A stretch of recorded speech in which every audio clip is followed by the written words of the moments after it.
Hi everyone, it's Emma. I'm back with another WJEC GCSE chemistry video.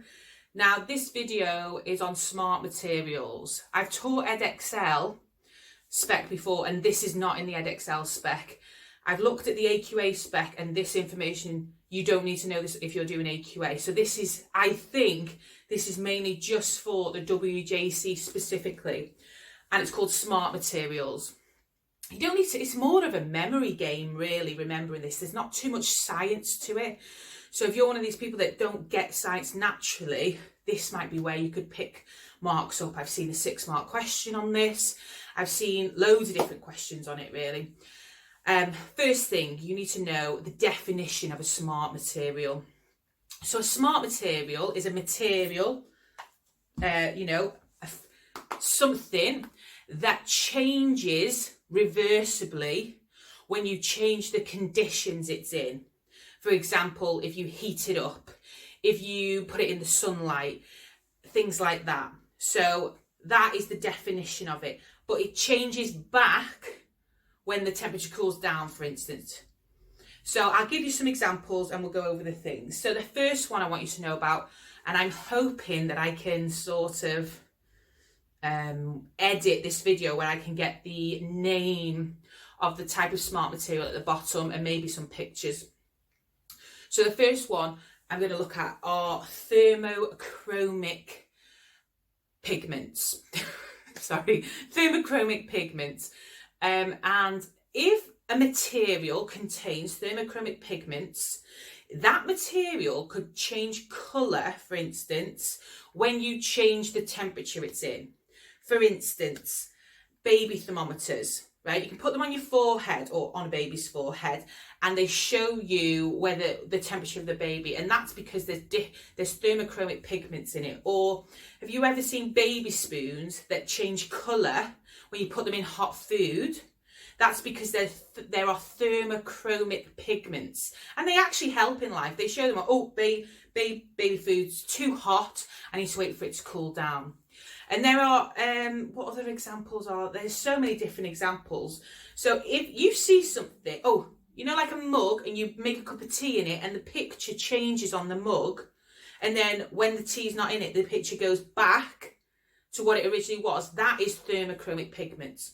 So thermochromic pigments are when a material changes when you change the temperature, but it's reversible. The next one are called photochromic pigments. So sounds similar, but photochromic, probably not as easy to remember. That is when you put something in the sunlight, UV light. So if you ever seen glasses where people are outside and they look like sunglasses, or is it vice versa? Yeah, outside and they look like sunglasses, and then they come back, they come inside, the sun's not there anymore, and they change to more like a normal glasses then. Terrible English, sorry. They are photochromic pigments. I think they can also be used on car windscreens, and the exam could come up with any example, but you need to know if it's a material that's changing colour, doesn't have to be colour, could be something else. If it's a material that's changing when you put it in sunlight, that means there's photochromic pigments in there. Next one, hydrogels. So nappies now contain hydrogels, and hydrogels absorb loads of water, things up to 1,000 times their mass in water, and they don't feel wet after it. So baby could have a really wet night, wee in the nappy, and they're not going to be up in the night crying because the hydrogels have absorbed all that moisture. I think it's also used in artificial snow as well. So they're the 2 examples I can think of. So done that. What does that say?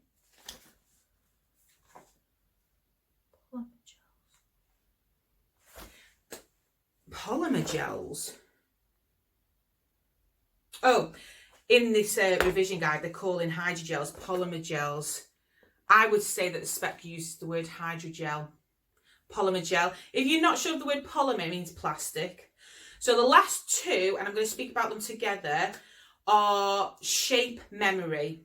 So you've got shape memory alloy and shape memory polymer.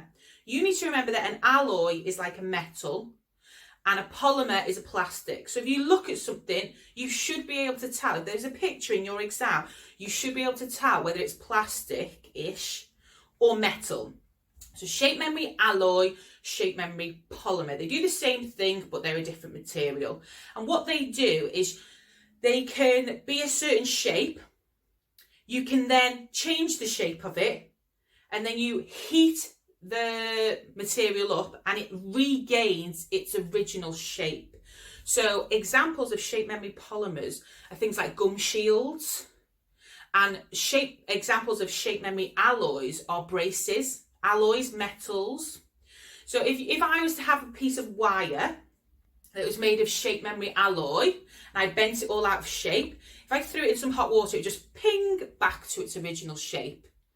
So shape, and it's used in things like operations, or stints inside when doctors are trying to like open up vessels. My biology there, vessels. They'll use shape memory alloys in that. Hopefully I can put some pictures up. So this video was looking at smart materials, the definition of it, and then you had thermochromic pigment, photochromic pigment, hydrogels, shape memory alloy, which is the metal, shape memory polymer, which is the plastic. And this is only for WJEC. I've not seen this in the other specs. Thank you for watching, and I'll see you soon.